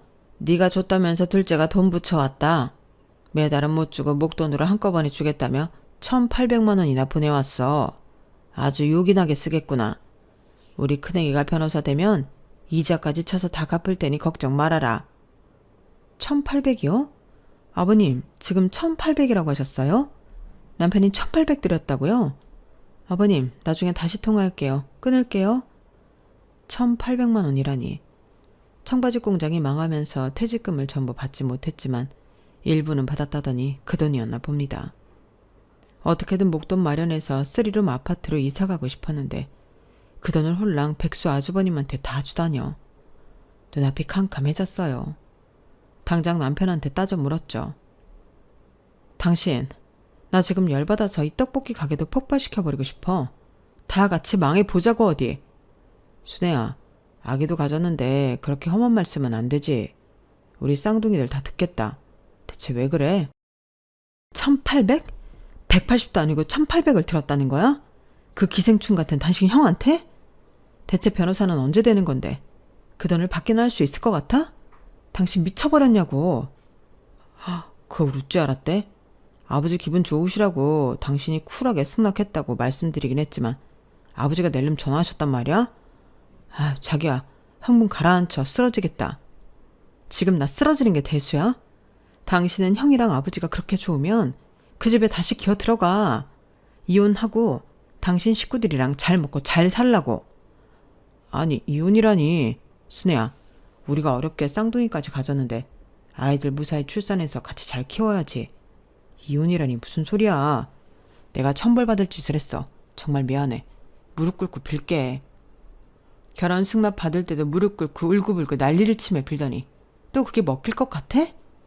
내가 임신하고도 먹고 싶은 거 안 먹고 기름 냄새, 고추장 냄새 참아가며 하지 정맥류 생기도록 하루 종일 서 있으면서 장사하는 게 다 돈 벌려고 그러는 건데.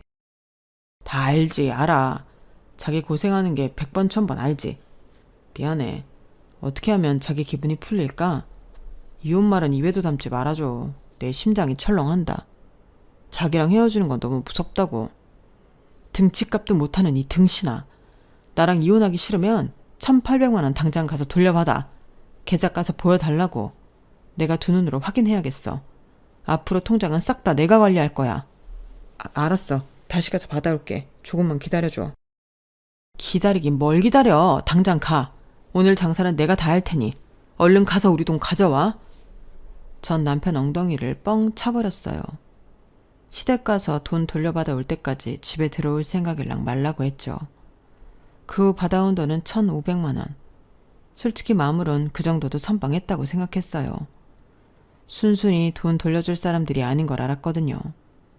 분통 터졌지만 300만 원은 거지들한테 적선했다 생각했습니다. 친정엄마는 돈 아낀다고 병원도 잘 안 가시다가 지병이었던 심장 부정맥에 합병증까지 더 더했었어요. 저도 쌍둥이들 출산해서 키우며 정신없었고 남편도 혼자 떡볶이 가게 운영하느라 장모님까지 돌볼 여력은 없었죠. 이게 다 핑계였다는 걸 나중에 깨달았어요. 제가 아팠다면 저희 엄마는 절 이렇게 방치하진 않았을 텐데 사랑은 내리사랑이라고 제 새끼들만 돌보느라 친정 엄마한테 너무 소홀했던 거죠. 제가 참 불효녀였고 몹쓸 딸이었네요. 뒤늦게 후회한들 시간을 되돌릴 수 없겠죠. 그날도 엄마 혼자 떡볶이 가게에 한 조그마한 골방에서 주무시다가 심장마비로 떠나시고 말았습니다. 남편이 아침에 가게 문을 열고 들어가 보니 이미 싸늘하게 식어 있더래요. 비참했습니다. 그저 먹고 사는 문제에만 급급했던 제가 원망스러웠어요. 더불어 태어날 때부터 늘 따라다니는 가난도 지긋지긋하더군요. 하지만 정신을 차리고 장례식을 정성스레 치러드렸습니다. 그게 마지막 도리인 것 같았어요. 동네 장사를 오래 했기에 다행히 동네 상인들이 장례식에 많이 참석해 주었어요. 참 고마웠죠. 장례식 마지막 날 역시나 뚱한 표정을 하며 아주버님이 심드렁하게 들어오더군요. 재수씨, 우리 아버지는 못 오신대요. 허리가 아프시대나 뭐래나. 그래도 나랑 부조금 같이 낼 거니깐 너무 잔소리 말고요. 이게 말인지 방구인지 나이 30 넘은 사람이 사돈어른 장례식장에 와서 재수씨한테 할 수 있는 위로의 말인가요? 초등학생도 그것보단 말 잘하겠네요. 그 주제에 무슨 변호사를 하겠다는 건지 어이없었죠. 일단 시아버지한테 전화를 걸었어요. 사돈 장례식장에 왜 못 오신다는 건지 따지고 싶었거든요. 정말 예의가 아니라고 생각했어요. 아버님, 몸이 많이 안 좋으세요? 저희 친정엄마 돌아가셨는데 눈 하나 깜짝 안 하시고 들여다보지도 않으세요? 장례식장엔 당연히 와야 하는 거 아니신가요? 당연히 가야 하는 게 어딨냐 세상에. 내 사정이 안 되면 못 가는 거지. 나 지금 등산동호회에서 등산하고 여자 회원들하고 한잔하고 있으니 전화 끊어라. 네? 허리 아프시다고 장례식장에 못 오신다는 분이 등산 가서 여자들이랑 술 마신다고요? 아버님, 가족끼리 어떻게 이럴 수가 있나요? 진짜 말도 안 되네요. 내가 왜 이런 집안에 시집왔는지 후회된다고요.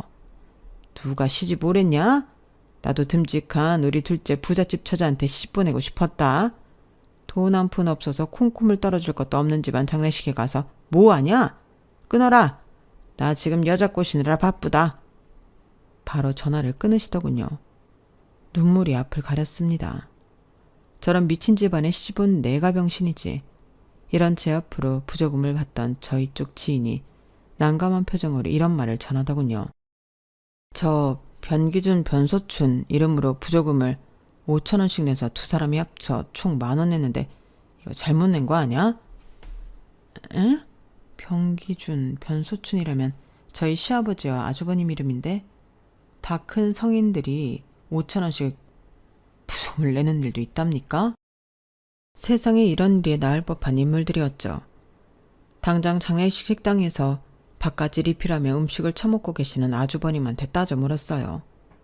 아주버님, 부조금 아버님이랑 5,000원씩 내신 거 맞나요? 5만원짜리 내려다가 잘못 내신 거 아니에요? 맞는데? 왜, 뭐 잘못됐나요? 나 밥 먹고 있으니까 나중에 얘기합시다. 지금 밥이 문제예요? 여기 밥 처먹으러 왔어요? 알만큼 많은 성인들이 부조금 5,000원 내는 게 말이 됩니까? 게다가 사돈 장례식에? 아, 또 돈 얘기입니까? 재수씨, 1,000원이면 어떻고 5,000원이면 어떻습니까? 여기까지 와준 게 고마운 거 아니오? 거참 예의를 밥 말아먹은 사람이네. 에이, 괜히 왔네. 그래, 말 잘했어. 당신 같은 사람 아주버님으로 두기 싫으니 장례식장에서 당장 나가버려요. 꼴 보기도 싫으니. 전 장례식장에서 우거우거 밥을 처먹고 계시는 아주버님을 내쫓아버렸습니다. 친정엄마 돌아가신 것도 슬픈데 장례식장에서 시댁 식구들 때문에 스트레스 받기도 싫었거든요. 1, 2년 후 아주버님이 서울대 로스쿨에 합격했다며 시아버지로부터 연락이 왔어요. 그동안 얄미웠던 감정이 있어서 몇 달간은 모른 척하다가 석 달 후쯤 시댁에 찾아갔죠. 어서 오느라 며느라, 우리 큰애기가 무려 서울대 로스쿨에 합격해서 다니고 있단다. 이보다 더 큰 경사가 있을까? 내 생애 가장 기쁜 일이다. 풍악이라도 울리고 싶구나. 아버지, 뭘 그렇게까지 오버하세요? 그것보다 더 큰 경사를 식구들한테 오픈할게요. 얼마 전에 사귄 여자친구가 임신을 했다네요. 이제 아기 아빠가 된다고요. 심지어 강남 사는 잘 사는 여자예요. 강남 산다고? 역시 우리 큰애기는 팔자도 좋지. 그래, 당장 며느리 데리고 오너라. 결혼식부터 올리자꾸나. 벌써 결혼하신다고요? 나중에 변호사 시험에라도 붙거든 하시죠. 야, 며느리야. 너 지금 우리 큰애기 팔자를 질투하냐? 이래서 될 놈은 된다는 거다. 가만히 있어보자. 그럼 우리 큰애기 장가분에게 둘째 내가 한 1,000만 원만 협조해라. 1,000만 원이라뇨 아버님. 저희 그렇게 큰 돈 없어요. 쌍둥이 키우는데 비용이 얼마나 많이 들어가는데요. 너네 아파트 반전세로 이사가려고 돈 모으고 있다는 거 다 알아. 1,000만 원이 왜 없겠냐. 그러면 이번에는 차용증까지 확실히 쓰고 빌려 쓰는 걸로 하자. 나중에 큰애기가 변호사 되면 다 갚을 테니 걱정 말아라. 그럼 500만 원만 빌려드릴게요. 결혼 축하금으로 빌려드리는 거니 이자까지 차서 꼭 갚아주세요. 서울대 로스쿨까지 붙었다고 하니 그나마 변호사의 길이 보이는 것 같아 500만 원 정도는 받을 수 있겠다 싶었죠. 저희 큰 오산이었습니다. 강남 산다던 저보다 어린 형님은 어찌된 일인지 혼인신고도 안 하고 그냥 원룸에서 시작하기로 했다고 하더라고요. 뭐 사정이 있겠거니 싶었죠. 아주버님네는 딸내미 하나를 낳았고 저와는 별로 왕래 없이 지냈습니다. 그러던 어느 날 아버님이 뇌졸중으로 쓰러지셨어요. 반신불수가 되셨고 정신까지 오락가락 하셨어요. 맨날 술과 담배에 찌들어 사셨던 탓일 거예요. 약 3개월간의 입원 생활은 어찌저찌 버텼는데 그 후 집에서 간병을 해야 하니 형님과 상의를 했죠. 저보다 나이 어린 형님이었지만 전 존댓말을 쓰고 그쪽은 반말을 섞어 쓰더군요. 형님, 우리 반반씩 간호하죠. 일주일씩 아버님 돌보자고요. 일주일씩? 나 강남 살던 여자라 그런 험한 일 못해. 시아버지 똥기저귀 갈아야 하잖아. 난 신생아 만지고 있는 손인데 그런 더러운 걸 만져야겠냐고. 난 뭐 아들 안 키우나요? 그리고 강남 살던 사람이면 손발도 못 쓰나요? 지금 강남 사는 것도 아니고 저희랑 같은 동네 원룸 살잖아요. 여튼 난 못하니까 알아서들 해요. 그래도 내가 손윗 형님인데 아랫사람들이 허드렛 일 해야 하는 거 아닌가? 뭐? 아랫사람? 더 나보다 나이도 어리면서 형님 대접해줬더니 눈가리에 뵈는 게 없더냐? 진짜 열받네. 아무리 싸우고 저 혼자 열내봤자 씨알도 안 먹히더군요. 말도 안 통하는 아주버님과 사는 여자라 그런지 형님도 당최 말이 안 통하는 사람이었어요. 포기하고 그냥 남편과 제가 알아서 시아버지 간병도 모시고 다니며 병행했죠. 그날도 시아버지 모시고 남편과 아이들까지 데리고 병원에 꾸역꾸역 갔는데 저희 고등학교 동창을 만났어요. 미래야 진짜 반갑다. 병원엔 웬일이야? 어디 아파서 왔어? 거기 대기업은 계속 다니고 있고? 어머 순애야, 이게 몇 년 만이야. 여기 폐암 전문의가 내 남편이라 같이 밥 먹으려고 왔어. 난 대기업 다니다가 로스쿨 입학해서 다니고 있어. 이 나이에 다시 학생 됐지 뭐. 아 정말? 야 멋지다. 어디 로스쿨이야? 우리 아주버님 서울대 로스쿨 다니거든. 뭐? 나도 서울대 로스쿨이야. 재작년에 입학했지. 학부를 서울대 나와서 그런지 수월하게 합격한 것 같아. 이제 변호사 시험만 앞두고 있지 뭐. 진짜? 아주버님도 재작년에 입학했어. 너랑 동기겠네. 변소춘이라고 알아? 응? 변소춘? 이름 특이하네. 우리 한 학년에 150명 정도 다 알고 지내는데. 그런 이름 가진 사람 없어. 서울대 로스쿨 맞아? 당연히 맞지. 선배나 후배 중에도 변소춘이라는 사람 없어? 전혀 없어. 근데 말야 순애야. 이런 말 좀 그렇지만 변씨성을 가진 사람이 여기 주변 어슬렁거리면서 이 학교 다닌다며 사칭하다가 경찰에 걸린 적이 몇 번 있다고는 들었어. 당연히 너희 아주버님은 아니겠지만 내가 괜히 말했다 너한테. 뭐라고? 우리 아주버님 그러고도 남을 사람이긴 해. 어쩐지 이 인간 더럽게도 무식한 것 같다니 다 거짓부렁이었구만. 남편한테도 알려야겠어. 일단 고마움 이래야 나중에 다시 연락하자. 저는 수납창고에서 수납하던 남편한테 다 말했어요. 말씀드려봤자 제대로 인지도 못할 테지만 시아버지한테도 말씀드렸죠. 남편은 그럴 리가 없다며 화들짝 놀라더군요. 남편이 바로 형한테 전화를 걸어본다며 스피커폰으로 연락했습니다. 형, 지금 어디야? 기니 할 말이 있는데. 뭔데? 나 지금 미국으로 장기간 떠나려고. 와이프랑 애랑 공항 갈 참인데. 너 혹시 나한테 아버지 간병 맡기려고 전화한 거냐? 나랑 내 와이프는 아버지 똥수발 못 들어. 그런 건 네가 해. 갑자기 미국이라니 그게 무슨 말이야 형. 우리한테 상의도 한마디 없이 가버린다고? 여기 서울대 로스쿨도 시시해서 말이야. 뉴욕 로스쿨 가볼까 하고 뉴욕으로 출발하는 중이야. 이따 3시 비행기 타고 가려고. 면세점 쇼핑도 좀 하고 그래야겠다. 올 와이프가 강남 출신이라 카드도 박박 긁고 호가한다 요즘. 이따 공항에서 만나 그럼. 일단 끊어봐. 한국에서의 일을 다 떠넘기고 갑자기 미국이라니. 지금껏 빌려가고 뺏어간 우리 돈은 사기꾼 놈이 우리 돈만 쏙 빼먹고 미국 유형으로 도망가려는 것 같았어요. 가족이 아니라 왼수였죠. 전 남편한테 애들을 맡기고 바로 공항으로 향했습니다. 그 년놈들을 잡아 족치고 싶었어요. 더불어 형님이란 여자한테 아주버님이 로스쿨생이 아니고 그냥 사기꾼이란 걸 밝히고 싶었죠. 셋이 뉴욕행 비행기 탑승구 쪽을 쥐잡듯이 뒤져 아주버님 일행을 찾아냈어요. 그놈 뒷덜미를 덥석 잡아버렸죠. 야, 이 사기꾼아. 뭐? 서울대 로스쿨? 지금껏 공부도 안 하고 백수로 지내면서 이젠 사기까지 쳐? 그 시간에 막노동을 했으면 떼돈을 벌었겠다 이놈아. 옆에 있던 형님 눈이 휘둥그레지더군요. 여보, 동서가 지금 무슨 말하는 거야? 당신 서울대 로스쿨 다니다가 뉴욕대 로스쿨로 전학 가려는 거 아니었어? 이보쇼, 정신 차리쇼 형님. 서울대 로스쿨 나왔다고 뉴욕대에서 그리 쉽게 전학을 받아줍니까? 무슨 초등학교 전학갑니까? 이놈 순 사기꾼이에요. 내 돈 내놔 이놈아. 지금껏 뺏어간 내 피 같은 돈 내놔. 나보고 웬 사기꾼이래? 이 옆에 내가 미쳤나? 재수씨라고 대여해줬더니 선을 시계 넘네. 니까짓게 뉴욕 가서 뭘로 밥 벌어먹고 살려고 그러냐? 돈도 없는 기생충 같은 게 네 아버지 간병은 왜 우리한테 다 떠넘기냐고. 내 와이프가 강남 살던 여자고 부잣집 딸내미인데 왜 못 살아. 미국 뉴욕 가서 떵떵거리면서 살 거다. 이거 놓으라고. 쪽팔리게 진짜. 옆에 있던 형님이란 여자가 자기 집안 돈 믿고 뉴욕으로 간다니까 화들짝 놀라 거들더군요. 여보, 나 고아 출신의 돈 없는 여자야. 자기한테 돈 많다고 한 거 다 개뻥이라고. 지금껏 다 카드 돌려막기로 돈 쓰고 다닌 거야.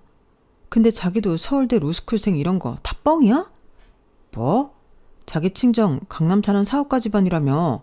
다 거짓말이었어? 이제 우리 어쩌지? 미국 가서 살 준비 다 해놨는데 말이야. 부부가 둘 다 쌍으로 가관이더군요. 둘 다 서로에게 뻥치다 딱 걸린 거였어요.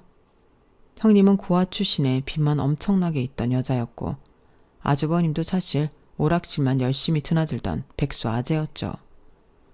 그들 사이에 태어난 아기만 불쌍했어요. 그들이 이혼하든지 말든지 그 후저는 아주버님이랑 작자에게 내 돈 받아내는 데만 힘썼습니다. 차용증 써서 빌려줬던 500은 어찌저찌 받아냈고 다른 돈들도 지구 끝까지 꼭 쫓아가서 받아낼 거예요. 저희 떡볶이 가게는 남편이 잘 운영하여 매출이 늘어났어요. 밀키트로 인터넷 판매도 시작하자 매출 규모는 수직 상승하더군요. 그 돈으로 시아버지는 요양병으로 보냈습니다. 집에서 보기에 한계가 있더라고요. 솔직히 뭐 얼마나 예쁜 사람이라고 집에서 수발 들고 싶겠어요. 요양병원으로 보내고 시아버지 얼굴 안 보니 살 것 같더라고요. 저희 가족은 방 3개짜리 24평 아파트로 이사갈 희망이 점점 보이네요. 그때까지 지금처럼 아끼며 성실히 살아야겠어요. 제 사연은 여기까지입니다. 여러분은 소중한 가족에게 이런 일 당하지 마시고 그저 행복하시길 바랍니다. 여러분, 사연 댓글에 응원과 현명한 조언 부탁드려요.